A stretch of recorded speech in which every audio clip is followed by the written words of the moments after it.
আসসালামু আলাইকুম। আজকে আমি আপনাদের সাথে আমার পছন্দের একটু ভিন্ন স্বাদের একটি মজাদার চাউমিন রেসিপি শেয়ার করছি। আশা করি রেসিপিটি আপনাদের ভালো লাগবে। খুব সহজে এবং ঝটপট তৈরি করে ফেলতে পারবেন। চাউমিন তৈরি করার জন্য প্রথমেই আমি নিয়ে নিচ্ছি 2 প্যাকেট নুডলস। আপনারা চাইলে যে কোনো ব্র্যান্ডের নুডলস ব্যবহার করতে পারেন। একটু মোটা ধরনের নুডলস নিয়েছি আমি। নুডলসের প্যাকেট দুটো কেটে আমি নুডলসগুলো হালকা ভেঙে নিচ্ছি। এরপরে আমি চুলাতে একটি প্যান বসিয়ে তাতে দিয়ে দিচ্ছি পানি। পানিটা হালকা গরম হয়ে আসলে এর মধ্যে আমি নুডলসগুলো দিয়ে দিচ্ছি। নুডলসগুলো দিয়ে আমি খুব ভালো করে নেড়ে দিচ্ছি এবং ঢাকনা দিয়ে সেদ্ধ করে নেব পর্যাপ্ত পরিমাণ। নুডলস পর্যাপ্ত পরিমাণ সেদ্ধ হয়েছে কিনা আমি ঢাকনা উঠিয়ে তা চেক করে নিচ্ছি। আমার নুডলসগুলো সেদ্ধ হয়ে গেছে, দেখুন নুডলস সেদ্ধ হয়ে গেছে। এবার আমি নুডলসগুলো একটা ছাঁকনির সাহায্যে খুব ভালো করে পানি ঝরিয়ে উঠিয়ে নিচ্ছি। এরপরে আমি চুলাতে একটি প্যান বসিয়ে তাতে দিয়ে দিয়েছি সামান্য পরিমাণ তেল আর দিয়ে দিচ্ছি কেটে রাখা মুরগির মাংস। মাংসের মধ্যে আমি সামান্য পরিমাণ লবণ দিয়ে খুব ভালো করে এটাকে 5 মিনিটের মতো রান্না করে নেব।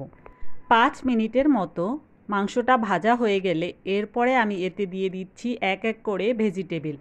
প্রথমেই আমি দিয়ে দিয়েছি বরবটি, এরপরে দিয়ে দিয়েছি আমি গাজর কুচি, এরপরে আমি দিয়ে দিচ্ছি পেঁয়াজ কুচি আর সাথে দিয়ে দিচ্ছি ক্যাপসিকাম এবং এর সাথে দিয়ে দিচ্ছি কাঁচামরিচ। আপনারা আপনাদের পছন্দ মতো সবজি ব্যবহার করতে পারেন। সবজিগুলো আমি 5 মিনিটের মতো সটে করে নেব হাই হিটে। আমার সবজিগুলো প্রায় 5 মিনিটের মতো ভাজা হয়ে গেছে। এবার আমি সবজিগুলোকে এক সাইডে সরিয়ে দিয়ে দিচ্ছি একটা ডিম। ডিমটাকে আমি ঝুরি ঝুরি করে ভেজে নেব যাতে এটা সবজির সাথে খুব ভালোভাবে মিশে যায়। এবার আমি ডিম আর সবজিগুলো একসাথে মিক্স করে খুব ভালো করে 2 মিনিটের মতো ভেজে নেব যাতে এগুলো খুব ভালোভাবে মিশে যায়। এরপরে আমি এতে দিয়ে দিচ্ছি আগে থেকেই সেদ্ধ করে রাখা চাউমিন।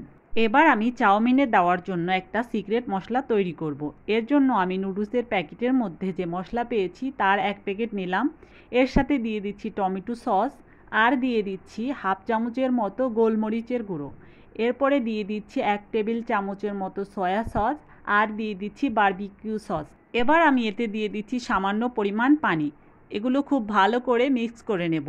আমি যে বারবিকিউ সসটা ব্যবহার করেছি এর জন্য নুডলসের মধ্যে একটা স্মোকি ফ্লেভার আসবে আর নুডলসটা খেতে দারুণ লাগবে। এতে করে সাধারণ নুডলসও আপনারা ভিন্ন একটু অসাধারণ টেস্ট পাবেন।